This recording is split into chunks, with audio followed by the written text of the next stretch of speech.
အားလုံးပဲမင်္ဂလာပါကျွန်တော်တို့ YouTube ကနေပြီးတော့ AutoCAD Basics course ကိုအခမဲ့ပညာဒါန sharing လုပ်လာတာဒီနေ့ဆိုလို့ရှိရင်ကျွန်တော် day 7ရှိသွားပြီပေါ့နော်တချို့ကကြတော့ day 1ကနေပြီးမမီလိုက်ဘူးနောက်မှလိုက်ပြီးတော့ကြည့်လို့နောက်မှလိုက်ကြည့်တဲ့လူတွေအတွက်ကကြတော့ဗီဒီယိုတွေကပြန်ရှာမတွေ့မှာဆိုလို့ကျွန်တော်နည်းနည်းလေးရှင်းပြခြင်းနဲ့အဲ့တော့အရင်ဆုံးကျွန်တော်တို့ YouTube မှာ MAUC ပေါ့နော်ကျွန်တော်နာမည် MAUC မြန်မာ AutoCAD user ဆိုပြီးတော့နည်းနည်းနာမည်ရှာကြည့်လိုက်ပါရှာပြီးသွားရဆိုလို့ရှိရင်ပုံမှန်အဖြစ်တော့ဒီဗီဒီယိုတွေကတော့ရောနေမှာဆိုလို့ကျွန်တော်တို့တွေကနေသွားမယ် playlist ကနေသွားပါမယ်နော်အဲ့တော့ playlist ထဲမှာကျွန်တော်တို့အပတ်စဉ်တင်နေကြဗီဒီယိုလေးတွေကိုကျွန်တော် playlist ခွဲပြီးလုပ်ထားပေးတယ် AutoCAD ဒီကျွန်တော်တို့ပုံမှန်တင်နေကြရေး basic course ဆိုလို့ရှိရင် AutoCAD basic course ဆိုပြီးတော့မြန်မာဆိုပြီးတော့ကျွန်တော် playlist လုပ်ထားပေးပါတယ်နော်အဲ့ဒီအထဲမှာကျွန်တော်တို့တွေတင်နေတဲ့ AutoCAD တွေ day 1ကနေပြီးတော့အခုရောက်နေတဲ့အထိပေါ့ဟုတ်နော်ဒါလေးကျွန်တော်တို့အစဉ်လိုက်ကြည့်လို့ရပါတယ်နောက်ပြီးတော့တခြား playlist တွေမှာတော့ AutoCAD knowledge video ရှိတယ်နော် AutoCAD project class ဆိုပြီးတော့ကျွန်တော် playlist ခွဲထားပေးတယ်အဲ့တော့ knowledge video ကကြတော့တခြားသော AutoCAD နဲ့ပတ်သက်တဲ့ playlist knowledge တွေကိုဒီမှာလာပြီးတော့လေ့လာလို့ရတယ်ဥပမာ layer တွေအကြောင်းတို့ dynamic block တွေဖန်တီးတဲ့အကြောင်းတွေပြီးရင် drawing file တွေကိုဘယ်လိုမျိုးကြည့်မလဲ workspace တွေအကြောင်းအဲ့လိုမျိုးပေါ့အရှိကကျွန်တော်တင်ခဲ့တဲ့ video တွေအကုန်လုံးကဒီ playlist ထဲမှာရှိပါတယ်အဲ့တော့အခုမှလေ့လာမယ့်သူတွေအတွက်ကို AutoCAD basic လေ့လာမယ့်လူတွေကကျွန်တော်တို့ channel တွေကိုလာလို့ရတယ် basic course ဆိုတဲ့ playlist ကိုရှာပြီးတော့အားရနေပြီးတော့အစဉ်လိုက်ကြည့်လို့ရပါတယ်နော်တခြားသောဗီဒီယိုတွေကြည့်မှဆိုလို့ရှိရင်လည်း knowledge share ဗီဒီယိုဆိုလို့ရှိရင် knowledge share playlist ကနေပြီးဝင်ပြီးကြည့်လို့ရပါတယ်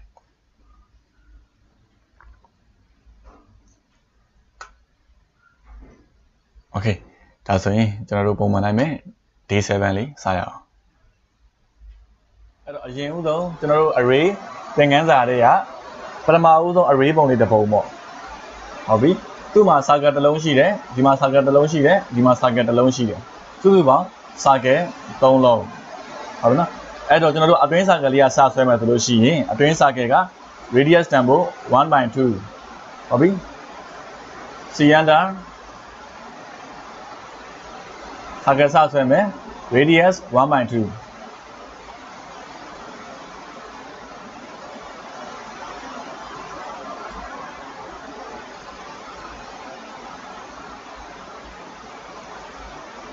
1/2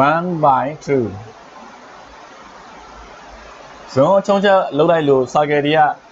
မဝိုင်းတော့ဘူးဆိုလို့ရှိရင်ကျွန်တော်တို့ command box မှာ re ခောက်ပေးရမယ် regeneration ပေါ့နော် re ခောက်လိုက်မယ် 1/2 ပြီးသွားပြီဆိုလို့ရှိရင်ဒုတိယမြောက်တစ်လုံးကကျတော့ 1/3/4 center 1 - 3/4 under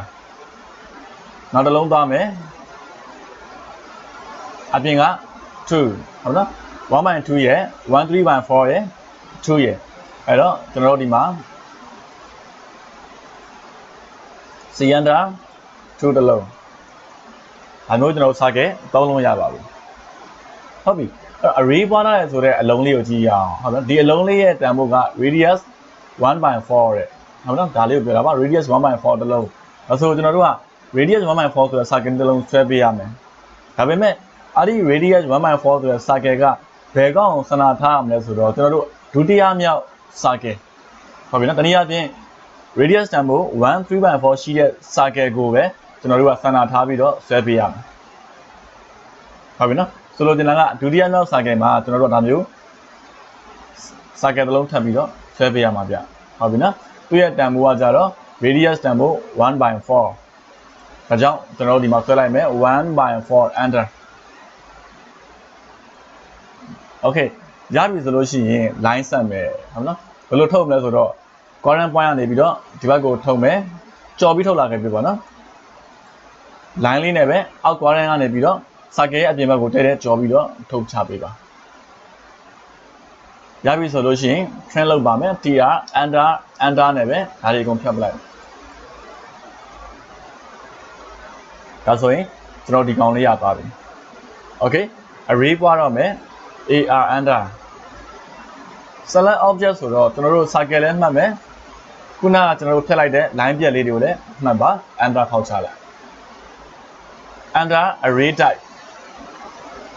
ဘယ် array type ကိုသွားမလဲတဲ့ကျွန်တော်တို့ကဒီမှာကစဝိုင်းပုံစံအတိုင်းထဲမှာဖြစ်တဲ့အကြောင်းမလို့ကျွန်တော်တို့ရေးရမှာ rectangular လည်းမဟုတ်ဘူး tab လည်းမဟုတ်ဘူး polar ကိုပဲရေးရမှာပေါ့နော် polar ကိုနှိပ်မယ်ထုံးစံတိုင်းပဲ center point တောင်းပါတယ် center point ကလေးချလိုက်အဲဆို array ကစကလေးကသူ preview ပြပြီးတော့ပတ်ပေးသွားပြီ array ကမှမထွက်ကြသေးပါဘူးဆက်ကြည့်အောင်တစ်လုံးနှလုံးသုံးလုံးလေးလုံးငါးလုံး6လုံးစုစုပေါင်းကျွန်တော်တို့သွားရမှာ array ပွားမဲ့ circle အရေအတွက်က6လုံးဒါဆိုရင်ကျွန်တော် item ကဒီမှာ6ခုဆိုတော့မှန်သွားပြီဗျဟုတ်ပြီနော်ပြီးရင် enter ခေါက်ချလိုက်ပါရပါပြီဟုတ်ပြီပြီးတော့မလိုအပ်တဲ့ကောင်လေးတွေကို tr enter နဲ့ trim ဖြတ်လိုက်ပါ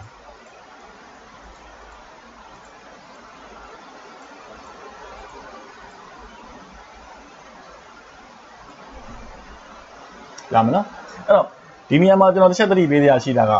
ကျွန်တော်တို့ array ပွားလိုက်တယ်ဆိုတော့ array item တွေကနောက်ပိုင်း version တွေမှာ array ပွားပြီးသွားပြီဆိုတော့ ਨੇ သူကတစ်ဆက်တည်းဖြစ်နေဟုတ်ပြီနော်ဥပမာကျွန်တော်ကဒီအပိုင်းလေးကိုကျွန်တော် array ပွားလိုက်တယ်ဟုတ်ပြီနော် array ပွားပြီးတဲ့အချိန်မှာဒီ item 6ခုဆိုလို့ရှိရင်အဲ့ဒီ6ခုစလုံးအဲ့ဒီ array object လေးတွေကတပေါင်းတစ်စီးတည်းဖြစ်နေတာဆိုလိုချင်တာက grouping ဖြစ်နေတယ်ပေါ့ဟုတ်ပြီနော် array ပွားလိုက်တယ်ဆိုရင်အဲ့ဒီ array ပွားလိုက်တဲ့ object တွေကတစုတစ်စီးတည်းတွဲလိုက်ကြီးဖြစ်နေတာမြင်လားမသိဘူးကျွန်တော် example တစ်ခုလုပ်ပြပေးမယ်ဒီကောင်ကျွန်တော်ဒီမှာ array ပွားခြင်းတယ် ar enter object ကို select မှတ်လိုက်ပဲ enter polar ကိုယူလိုက်တယ် base point ကလစ်ချလိုက်တယ်အရေအတွက်ကျွန်တော်ဒီမှာထည့်လိုက်မယ်8ခု8 enter ဟုတ်ပြီလား close လိုက်မယ်ဒါပေမဲ့ကျွန်တော်တို့ဒီ rectangle ကို select မှတ်ကြည့်တဲ့အခါမှာဒီကောင်ကအတွဲလိုက်ကြီးဖြစ်နေတယ်ဟုတ်ပြီနော်အဲ့တော့8ခုဆိုရင် array object တွေအကုန်လုံးက array property အတိုင်းပဲကျွန်တော်တို့အတွဲလိုက်ကြီး grouping ဖြစ်နေတာဗျဟုတ်လားအဲ့လိုဖြစ်တဲ့အခါကျတော့မှကျွန်တော် icon ကို select မှတ်လိုက်တယ်ဆိုလို့ရှိရင်ဒီအမှာ item တွေမှာပြန်ပြီးတော့ပြင်လို့ရတယ်12ခုထားမလား10ခုထားမလားဒါမျိုးပေါ့ဟုတ်ပြီအဲ့တော့ဘာလိုမျိုးပြဿနာရှိလဲဆိုတော့အတွဲလိုက် grouping ဖြစ်နေတာဖြစ်တဲ့အကြောင်းမလို့ကျွန်တော်တို့အဲ့ဒီ array group ကြီးကို array object ကို trim လို့မရဟုတ်ပြီနော်ကျွန်တော်ဒီ rectangle ရဲ့ဒီအပိုင်းလေးကိုကျွန်တော် trim ဖြတ်ခြင်းတယ် tr enter နဲ့ trim ကြည့်တယ်ကျွန်တော်မပေးဘူးဘာလို့မပေးလဲဆိုတော့ဒီ rectangle အကုန်လုံးကတစုတစည်းတဲ့ grouping ဖြစ်နေလို့တဲ့အဲ့တော့အဲ့လိုမျိုးသာကျွန်တော်မဖြစ်ချင်ဘူးဆိုလို့ရှိရင်ဘာလုပ်ကြမလဲဆိုတော့အဲ့ဒီ object တွေကိုတစားစီဖြစ်သွားအောင်လို့ကျွန်တော်တို့ explode ဖောက်ပေးရမယ်ဒါကတော့ထပ်တိုးမပေးပါနော်တစားစီခွဲမဲ့ explode shortcut က h နဲ့သွားပါတယ် explode ဆိုတာကဖောက်ခွဲပလိုက်တာဟုတ်လားအခုအတွဲလိုက်ဖြစ်နေတဲ့ array object တွေကိုကျွန်တော်တို့ဒီနားရေသွားပြီးတော့ဖြတ်ချင်တာတို့ဒီကောင်လေးကို train နေတာဆိုကျွန်တော်တို့လုပ်လို့ရမှာမဟုတ်ဘူး array object တွေကိုဟုတ်မလားပုံမှန်ဒီ circle ကတော့ရတာပေါ့ဒါကတော့ကျွန်တော်တို့ train လို့ရတယ် array object မှာမဟုတ် array ပွားလာတဲ့ object တွေကသွား train လို့မရဘူးဥပမာကျွန်တော်ဒီတစ်ခုကိုကျွန်တော်ဖြတ်ချင်တယ်ဖြတ်လိုက်လို့ရှိရင်အကုန်လုံးအတွဲလိုက်ကြီးပြတ်သွားတယ်သူကတပေါင်းတစ်စီးတဲ့ grouping ဖြစ်နေတာမျိုး array object တွေကဒါ version အသစ်တွေမှာဖြစ်တယ်နော်အဲ့တော့အဲ့လိုမျိုးမဖြစ်ချင်ဘူးဆိုလို့ရှိရင်ကျွန်တော်တို့ explode အဲ့ကောင်ကိုတစားစီပြန်ပြီးတော့ဖြိုခွဲပလိုက်ရတယ် shortcut က h နဲ့သွားပါတယ်အဲ့တော့ command ယူလိုက်မယ် h enter ဟုတ်ပြီနော် explode ခွဲမယ်နော် h enter object ကို select မှတ်ပါ enter ခေါက်ချလိုက်ဒါဆိုကျွန်တော်တို့ array object တွေကမတွဲတော့ဘူးတစ်ပိုင်းတစ်စားစီပြန်ပြီးတော့ပြတ်သွားပြီ okay နော်ပြီးတော့မှ tr enter နဲ့ကိုယ့်ဘောက်ဖြတ်ချင်တဲ့ object တွေကိုဒါမျိုးတွေဖြတ်ပလိုက်လို့ရတာပေါ့ဒါက array ပွားလို့ရှိရင် array object တွေကို explode လိုရလို့ရှိရင်ခွဲပြရတယ်ဘာမှကောင်းလဲဆိုတော့ explode ခွဲလိုက်ပြီဖြစ်တဲ့အကြောင်းမလို့အဲ့ဒီကောင်ကိုကျွန်တော်တို့ကခုနအတိုင်းပဲဟာ12ခုပြန်ပွားခြင်းနဲ့ array ကိုပြန်ပြောင်းခြင်းနဲ့ဆိုလို့ရှိရင် array ကို select မှတ်လိုက်တယ် object ကို select မှတ်လိုက်တယ်ဒါပေမဲ့ခုနကတော့ကျွန်တော် array edit box ကြာမလာတော့ဟုတ်ပြီနော်ပြန်ပြောင်းလို့တော့မရတော့ explode ဖောက်လိုက်ပြီဆိုလို့ရှိရင်ဟုတ်လားဥပမာဒီတစ်ခု array ကတွဲနေတယ် object တွေကဟုတ်နော်ဒါမျိုးတစုတစည်းတဲ့ grouping ဖြစ်တယ်ဆိုလို့ရှိရင်ကျွန်တော် array ရဲ့ဒီ properties ကမပြောက်သေးဘူးအဲ့တော့ကျွန်တော်ဒီမှာပြင်လို့ရတယ်12ခုထားမယ် array object တွေကိုပြင်လို့ရတယ်ဟုတ်လားဒါပေမဲ့ဘာပြဿနာရှိလဲဒီတစ်ခုကိုကျွန်တော် array object တွေကတစ်ခုကိုဖြတ်ချင်တာတို့ train ချင်တာတို့ကျွန်တော်လုပ်လို့မရဘူး extend ထိချင်တာတို့ဟုတ်လားဘာမှလုပ်လို့မရဘူး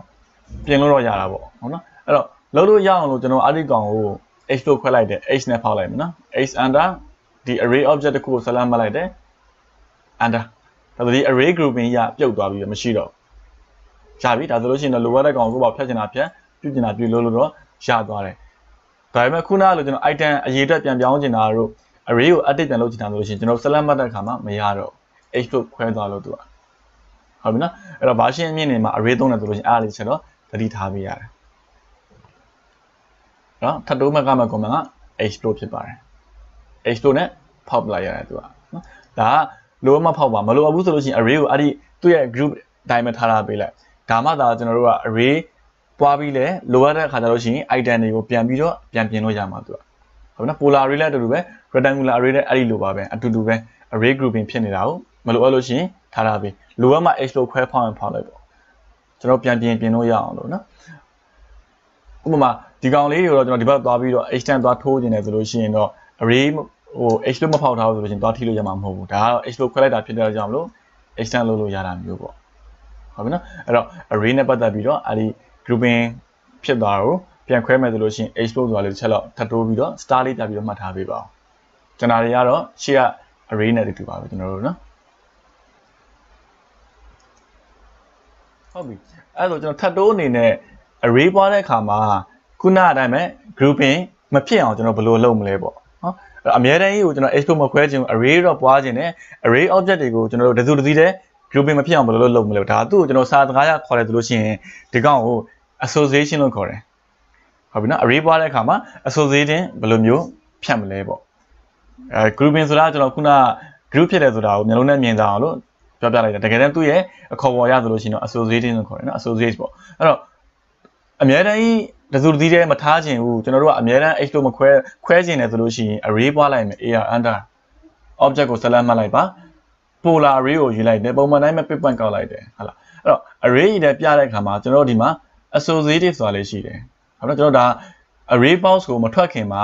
item တွေပဲကျွန်တော်ဒီမှာပြင်နေပြီအဲ့ဒီမှာကျွန်တော်တို့ associative ဆိုတာလေးရှိတယ် properties panel ထဲမှာနော်ပုံမှန်အားဖြင့် associative ကသူက on နားတယ် link နေတယ်ပေါ့ on နားလို့ရှိရင်အဲ့ဒီကောင်ကကျွန်တော်တို့ခုနကရှင်းပြသလိုတစုစည်းတယ်ဒါကြီးအတွဲလိုက်ကြီးဖြစ်နေမြင်လားမသိဟုတ်ပြီနော်အမျိုးအတွဲလိုက်ဖြစ်နေအတွဲလိုက်ဖြစ်ခြင်းအပြင် array ကိုကျွန်တော်ပြန်ပြီးတော့ edit ပြန်ပြီးတော့လုပ်လို့ရတယ်ဟုတ်ပြီ array ပွားတဲ့အချိန်မှာနော်ကျွန်တော်တို့ array ပွားပြီးတော့ array edit လုပ်ပြီဆိုလို့ရှိရင်ခုန associative ကဒီနားမှာမြင်ရမှာမဟုတ်တော့ဟုတ်ပြီဒါဆိုဒီကောင်အတွဲလိုက်ဖြစ်နေတယ်ပေါ့နော်ကျွန်တော်လိုအပ်လို့ရှိရင်ဒီမှာပြန်ပြီးတော့ပြင်နေတာရှိတာပြင်နေတာပြင်လို့ရတယ်ဒါပေမဲ့ဒီကောင်လေးတော့သွားပြီးတော့တစ်ခုချင်းစီကိုဒီနားလေးကိုဖြတ်ချင်တာတော့ train တာသွားလို့မရအောင်အတွဲလိုက်ကြီး grouping ဖြစ်နေလို့ okay အဲ့လိုမျိုးမလိုချင်ဘူး ar under array ပွားလိုက်ပြီ polar ကိုယူလိုက်တယ် base point ကောက်လိုက်တယ်အရေးတော့ထည့်လိုက်တယ်ဒါပေမဲ့ကျွန်တော်တို့ဒီ close မလုပ်ခင်မှာလက်ရှိပွားလိုက်တဲ့ array ကိုတစားစီ object တစ်ခုချင်းစီဖြစ်ချင်တယ်ဆိုလို့ရှိရင်တော့ property set က associative ကိုအမှန်ကြီးလေးပိတ်ထားပဲ associative ပိတ်ထားလိုက်ပေါ့နော်ပိတ်ပြီးတော့မှ close လုပ်ဒါဆိုရင် array တော့ပွားသွားတယ် object တွေကခုနကလိုမျိုးတော့တစုတစည်းတည်းမဟုတ်တော့ဘဲနဲ့တစ်ခုချင်းစီဖြစ်နေတယ်ဒါပေမဲ့ဘာပြဿနာရှိလဲ array ကိုကျွန်တော်တို့က select မှတ်ပြီးတော့ခုနကလို item တွေပြန်ပြီးတော့ပြင်ဖို့မလွယ်တော့ဘူးမရှိတော့ဘူး array ကရမလားမသိဘူးဟုတ်ပြီနော်ဒီကောင်ကြတော့ association ဖြစ်တယ်ပြင်လို့လွယ်တယ်ဟုတ်လားဒီကောင် association မဖြစ်တော့ဘူးပြန်ပြင်လို့ edit box မကြတော့ဘူးသူကဟုတ်ပြီနော်အဲ့တော့ association ကိုဖြစ်တဲ့ကောင်ပြန်ပြီးတော့တစားစီပြန်ဖြစ်မှာဆိုလို့ရှိရင်ကျွန်တော်တို့ခုနကပြောလိုက်တဲ့ h လို့ h နဲ့ခွဲပါ h under ပြန်ခွဲလိုက်ပေါ့ဟုတ်ဒါပေမဲ့ association ဖြစ်အောင်ပြန်လုပ်လို့မရတော့ဘူးဗျာသူကဟုတ်ပြီနော်အရေးအတွက်က cell group ဖြစ်တယ်ဆိုလို့ရှိရင်ကျွန်တော်အဲ့ကောင် cell group ကိုတစ်ခါပြန်ပြီးတော့အသစ်ပြန်ပြီးတော့ပေးမှရတော့မယ် array ကို polar base point ဖြစ်နိုင်လို့ရှိရင်တော့ property မှာ associative လေးဖြစ်နေတာပိုအဆင်ပြေဆုံးပဲဗျလိုလို့ရှိရင်ပြန်ပြင်လို့ရအောင်လို့ပေါ့ဟုတ်ပြီနော်လိုရမှာပဲကျွန်တော် h လို့ခွဲလိုက်တာကောင်းတယ်မဟုတ်လို့ရှိရင် select မလို့ရှိရင် edit မကြတော့ဘူးဒီကောင်ကြီးကတစားစီဖြစ်သွားတယ်ဒါပေမဲ့တစားစီဖြစ်တယ်ဆိုတော့ကျွန်တော်ကဒီကောင်ကို h လို့ပဲခွဲကြိုက်တာမျိုးလုပ်လို့ h တန်ပဲလုပ် fail level ချိုးပြန်ရတာပေါ့သူကဟုတ်ပြီနော်ဒါကြတော့လုပ်လို့မရဘူးအဲ့တော့ array မှာ icon တို့တစ်ချက်တော့ clear ဖြစ်အောင်လို့ data လေးမှတ်ပေးပါအောင်